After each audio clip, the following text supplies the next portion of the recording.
Bon, moi j'ai intérêt à déménager maintenant. Alors, bon, la gauche n'a pas assez de candidats, la droite en a de trop. Est-ce qu'ils ne pourraient pas se mettre d'accord et jouer au vase communicant? Non, non, ben non. Faut dire qu'en politique, je suis aussi nul qu'un ministre.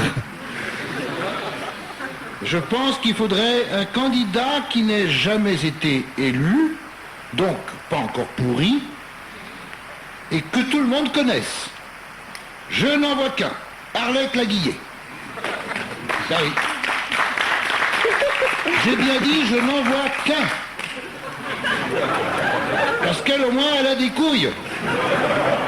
Oui, bon, c'est plus facile d'en avoir avant qu'après les élections. Parce qu'après, on s'assoit dessus. Vous allez me dire, elle n'a aucune chance.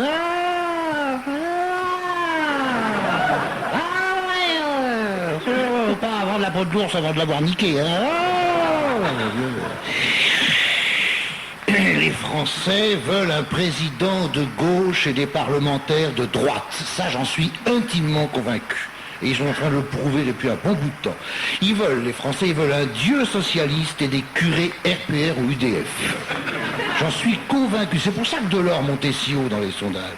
Quoi, pour saisir la différence entre un RPR et un UDF, hein? Jacques Baumel est RPR, je crois. Philippe Séguin est UDF, je crois. Quelle différence? Baumel a les moustaches sous le nez, Séguin les a au-dessus des yeux. En dehors de ça... Je m'excuse, je m'excuse s'il en est parmi vous, mesdames, messieurs, qui sont de sensibilité RPR ou UNIF. Je m'excuse. Vous savez, on arrive maintenant à soigner quelques cancers. Vous avez toutes vos chances. Les réactions sont mitigées. Hein. Mais je dirais bien du mal des socialistes, mais il n'y en a plus. Il n'y en a plus. Qui, de nos jours, aurait le courage de dire devant tout le monde « Eh ben moi, je suis socialiste ». Qui, à part Claudia Schiffer, qui ne sait pas ce que ça veut dire. Le mois dernier, elle était dans un banquet, elle entendait parler de politique autour d'elle. Personne ne parlait de produits pour bronzer, de ces choses primordiales pour l'avenir du monde. Non, elle entendait parler de politique autour d'elle sans cesse, et sans cesse le mot socialiste revenait sur le tapis, et socialiste par-ci, socialiste. Vous savez, les socialistes, j'avais un cousin socialiste, il est mort, les socialistes. Alors, elle se retourne vers son voisin, dit, mais what means socialiste? Bon, excusez l'accent. Hein. Non. What means socialist? Et le voisin, qui était un plaisantin, c'était José Arthur. Vous connaissez José Arthur, lui dit, ça veut dire clitoridienne.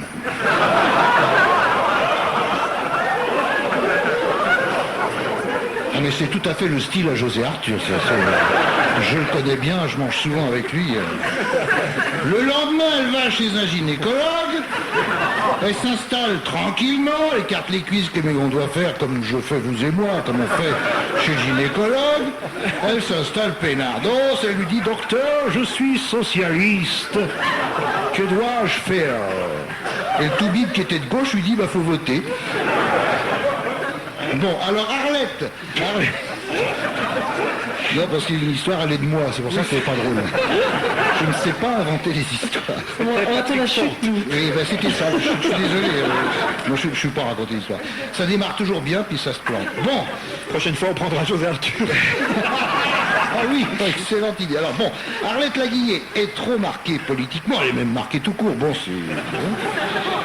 Mais il existe une femme, alors là, et là je suis sérieux, français, attention, il existe une femme, car je suis pour une femme à la présidence, je l'ai toujours été, et je sais que une femme qui est connue de tout le monde, qui dégage un parfum de Chanel et de pommes de terre réunies, qui réconcilie la ville et la campagne, et que tout le monde aime bien, c'est Yvette Horner. Et là, il n'y a aucun doute. Je fais l'unanimité qu'elle se présente et elle a 95%, les autres c'est des sourds. Yvette Horner, ça nous rappellerait Giscard en beaucoup plus musical. Et puis quelle énergie, quel tonus. Elle est venue au moins 42 fois, rien à cirer, parce qu'elle a eu du mal à trouver le chemin les 41 premières fois. Elle est sympa, hein, elle est brave. Et elle est brave. On dira ce qu'on voudra, mais elle est brave. Et puis quelle énergie, hein. Quand elle serre la main à Jacques Lang, il a les dents qui jouent du piano debout. C'est extraordinaire, c'est une vraie Française. Elle mange son steak bleu, elle vote blanc, elle a les yeux rouges. Elle connaît rien en politique, et alors, quand on voit les compétences de ceux qui s'y connaissent, hein, je veux dire...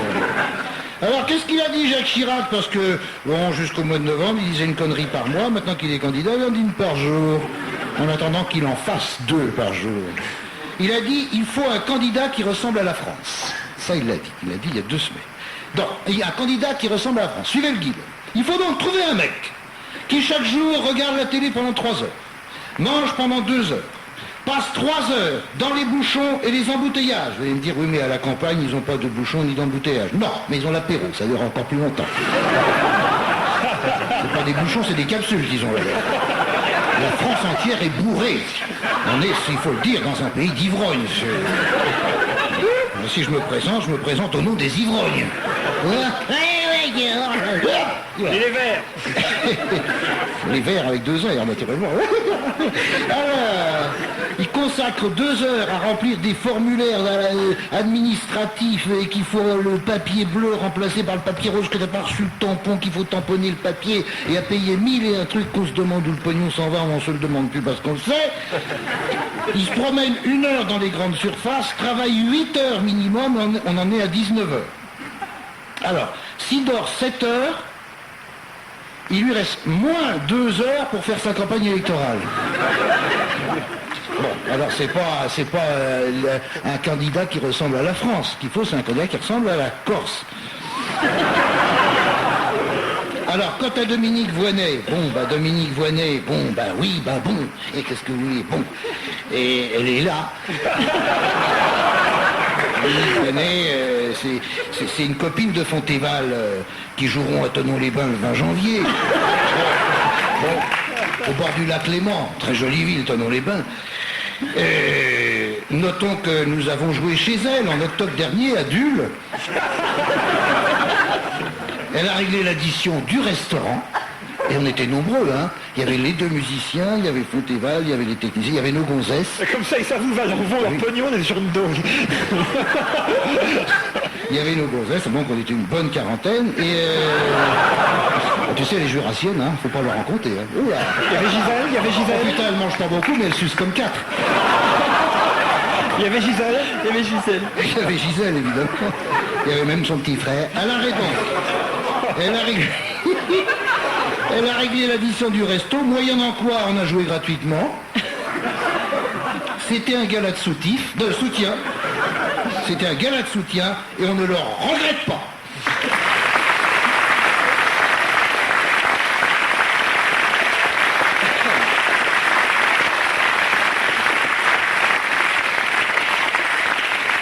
Tu voulais ajouter quelque chose, Patrick? Non? Non? Rien d'autre? On soutient rarement des gens de politique, je dirais, avec Fontéval. On l'a fait il y a quelques années avec Wechter.